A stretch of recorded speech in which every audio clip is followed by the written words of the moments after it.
Self-compassion. It's a powerful concept, isn't it? But what does it truly mean? Simply put, self-compassion is about treating yourself with the same kindness and understanding that you would offer a dear friend. It's about recognizing that you too are worthy of compassion, especially during times of struggle or perceived failure. In a world that often emphasizes self-criticism and comparison, self-compassion can feel like a radical act. We're taught to strive for perfection, to push ourselves harder, to never be satisfied. This relentless pursuit of self-improvement can leave us feeling inadequate and exhausted. Self-compassion offers a welcome alternative. It's not about lowering our standards or giving up on our goals. Instead, it's about approaching ourselves with a gentler, more supportive attitude. When we cultivate self-compassion, we create a safe and nurturing inner space where we can grow and thrive. Imagine for a moment the way you would speak to a close friend who is going through a difficult time. Would you berate them for their mistakes? Would you tell them they're not good enough? Of course not. You would offer them words of comfort, encouragement, and support. Self-compassion is about extending that same kindness to ourselves. We all have an inner critic, that voice inside our heads that loves to point out our flaws and shortcomings. It might whisper doubts, replay past mistakes, or compare us unfavorably to others. The inner critic can be relentless, chipping away at our self-esteem and leaving us feeling inadequate. The first step to cultivating self-compassion is to become aware of our inner critic. Start paying attention to the thoughts and feelings that arise when you make a mistake, experience a setback, or feel like you failed. Notice the tone of your inner voice. Is it harsh, judgmental, or critical? You might be surprised by how mean your inner critic can be. We often don't even realize how negative our self-talk is until we start paying attention. The good news is that once we become aware of our inner critic, we can start to challenge and reframe its messages. Imagine this. You're struggling with a difficult project at work. You've put in long hours, but you're feeling stuck and overwhelmed. Your inner critic starts to pipe up, telling you that you're not smart enough, that you'll never figure it out, that you're going to fail. Now, imagine responding to your inner critic with self-compassion. Acknowledge the difficulty of the situation. Remind yourself that everyone struggles sometimes.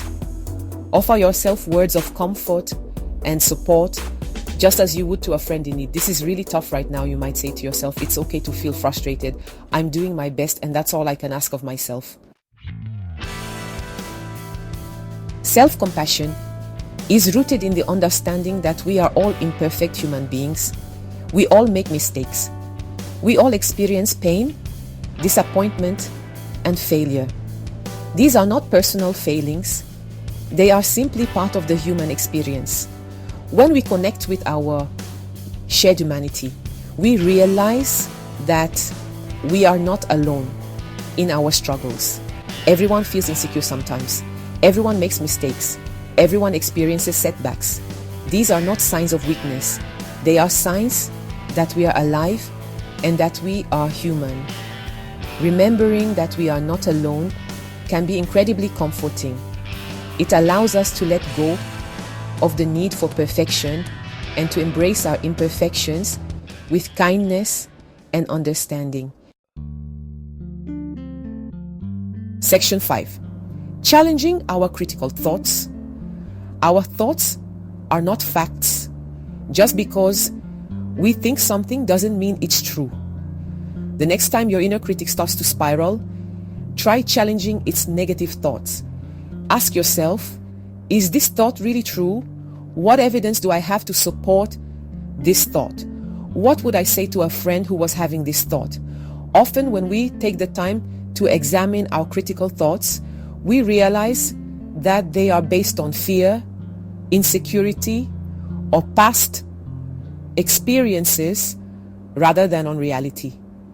By challenging these thoughts, we can start to shift our perspective and cultivate a more compassionate inner dialogue.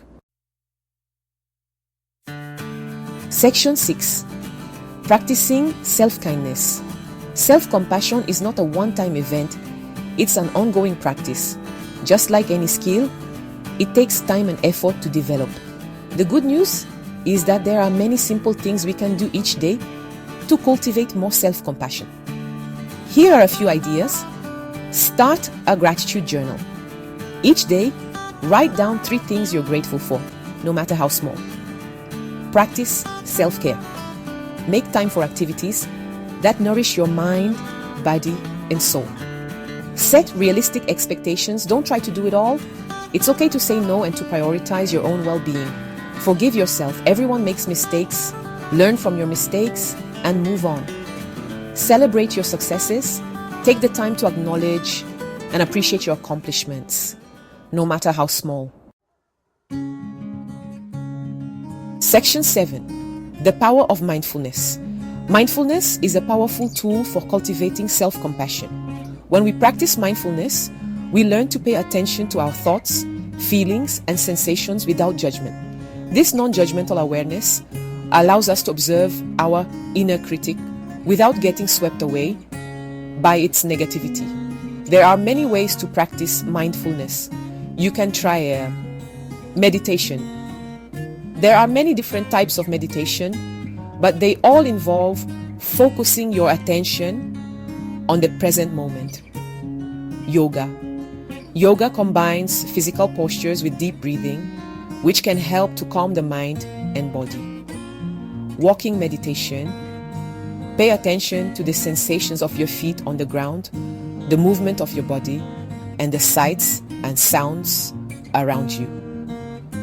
The more we practice mindfulness, the easier it becomes to observe our thoughts and feelings with compassion and understanding. Section 8.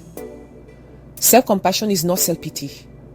One of the most common misconceptions about self-compassion is that it's the same as self-pity.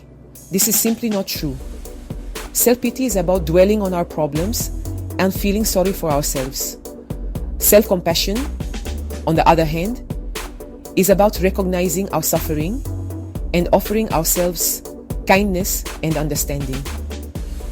Self-compassion is also not about making excuses for our behavior or avoiding responsibility for our actions.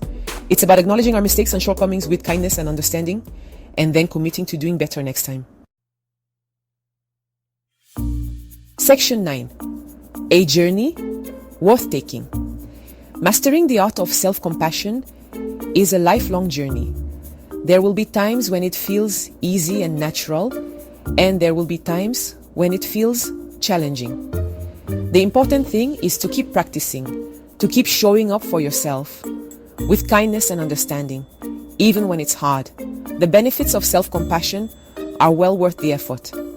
When we cultivate self-compassion, we experience increased happiness and well-being, reduced stress and anxiety, improved relationships, greater resilience in the face of challenges. Self-compassion is a gift you can give yourself every single day. Start by offering yourself a little bit of kindness today. You deserve it. Dive deeper into the world of self-compassion and personal growth.